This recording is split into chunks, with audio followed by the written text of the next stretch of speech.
উত্তর দিনাজপুরে নির্বাচনী আবহে নতুন করে বিতর্ক দানা বাঁধল করণদিঘি বিধানসভা কেন্দ্রের তৃণমূল প্রার্থী গৌতম পাল এবং তার স্ত্রী তথা জেলা পরিষদের সভাধিপতি পম্পা পালের বিরুদ্ধে ঈদ উপলক্ষে সাদা খামে টাকা বিতরণের অভিযোগ উঠেছে।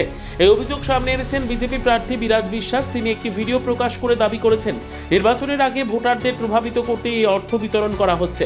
বিরাজ বিশ্বাস জানান, বিষয়টি তিনি জেলা শাসক ও নির্বাচন কমিশনের কাছে অভিযোগ জানিয়েছেন এবং প্রশাসনের হস্তক্ষেপ দাবি করেছেন। তার অভিযোগ, নির্বাচনী আচরণবিধি লঙ্ঘন করে এই ধরনের কার্যকলাপ গণতান্ত্রিক প্রক্রিয়াকে প্রভাবিত করতে পারে। অন্যদিকে তৃণমূল প্রার্থী গৌতম পাল বলেন, এটি একটি এনজিও ঈদ উপলক্ষে শুভেচ্ছা বিনিময় করে আমাকে আমন্ত্রণ করেছিল, আমি উদ্বোধন করি। আর আমি নির্বাচন বিধি জানি, কারণ 5 বছর বিধায়ক ছিলাম, তাই এই ধরনের কোনো কাজ আমি করব না। সংবাদটি নিবেদন করছেন স্বস্তিলোক উৎসব ভবন, গঙ্গারামপুর, দক্ষিণ দিনাজপুর। প্রত্যেক বছর দুর্গাপুজো, ছট পুজো, ঈদে তারা শুভেচ্ছা বিনিময় করে। এবারও ঈদের সময় এনজিও তাদের শুভেচ্ছা বার্তা অনুষ্ঠানে আমাকে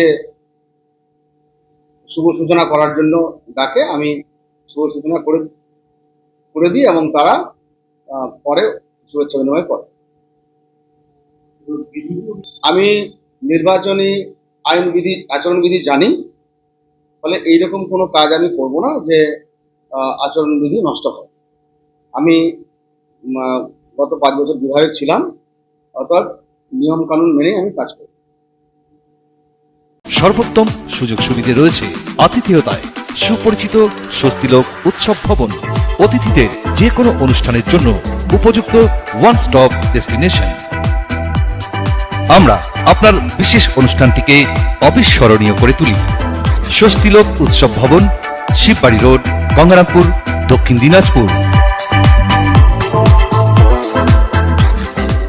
একটা ভিডিও সোশ্যাল মিডিয়া এবং বিভিন্ন হোয়াটসঅ্যাপ গ্রুপে আমরা পাচ্ছি, সেই ভিডিওটা আপনাদের সামনে তুলে ধরতে চাচ্ছি। আর আমি ইমিডিয়েটলি ডিএম সাহেবকে কমপ্লেন করেছি বিষয়টা নিয়ে, এবং আরো উপর লেভেলে আমি কমপ্লেন জানাবো জিনিসটা নিয়ে। আপনারা জানেন, সকলেই জানেন, অলরেডি এখন ইলেকশন ঘোষণা হয়ে গেছে এবং ইলেকশনের বিধি চলে এসেছে। তার মধ্যে নির্বাচন কমিশনের বিধি যে থাকে, রুলস এন্ড রেগুলেশন, সেটা নেমে পড়েছে।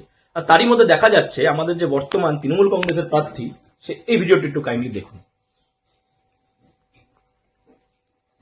দেখতে পাচ্ছেন তিনি এখানে কি শুরু করেছেন, সেটা নেই। তাই অর্থ দিয়ে, বিভিন্ন রকমের গিফট দিয়ে, সেটাকে প্রলোভন দেখিয়ে মানুষের কাছে তিনি ভোট চাওয়ার চেষ্টা করছেন। এটা ইমিডিয়েটলি নির্বাচন কমিশনকে বলবো, ইমিডিয়েটলি এটার উপরে অ্যাকশন নেওয়া উচিত। এই সকল বাইরের লোকেরা আমাদের জেলায় এসে নিজেকে ভূমিপত্র বানিয়ে, জাল এসসি সার্টিফিকেট বানিয়ে তারা নিজেকে ভূমিপত্র প্রমাণ করে এই সকল নোংরা রাজনীতি থেকে আমাদের করণদিঘিকে মুক্ত করতে হবে ইমিডিয়েটলি। ব্যুরো রিপোর্ট, উত্তর বাংলা সংবাদ।